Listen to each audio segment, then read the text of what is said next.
ते आमच्या पक्षाचे अध्यक्ष आहेत. त्यांनी ते जे वक्तव्य केलं आहे ते त्याला उत्तर तेच देत. आपल्यासोबत काँग्रेसचे ज्येष्ठ नेते नितीन राऊतजी साहेब, कसं पाहता ज्या पद्धतीनं टिपू सुलतानाशी तुलना जी आहे ती शिवाजी महाराजांशी केली आणि ठिकठिकाणी आंदोलन होत आहे, तुम्हाला हे मान्य आहे? नाही, महाराष्ट्र राज्य हे पुरोगामी राज्य आहे. या राज्यामध्ये नेहमीच महापुरुषांची चर्चा जरी होत असली तरी त्यात समानता आणण्याचा प्रयत्न नेहमी झालेला आहे.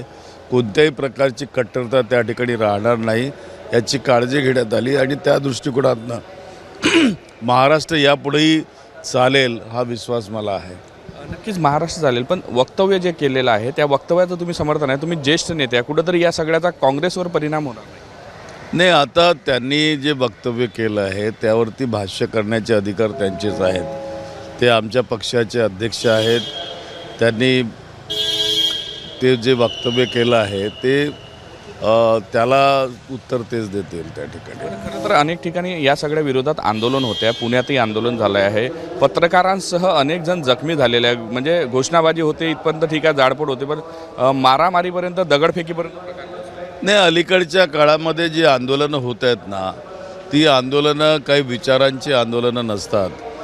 ती काही विकासाची आंदोलनं नसतात. ज्या लोकांच्या गरजा आहेत आज त्या गरजांच्या दृष्टिकोनातून आंदोलनं जर झालीत तर त्याला न्याय मिळू शकेल.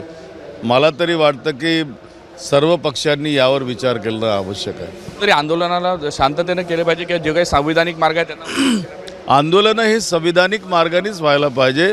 आजपर्यंत काँग्रेस पक्षाने त्याच पद्धतीने आंदोलन केलं आहे, यापुढेही करेल.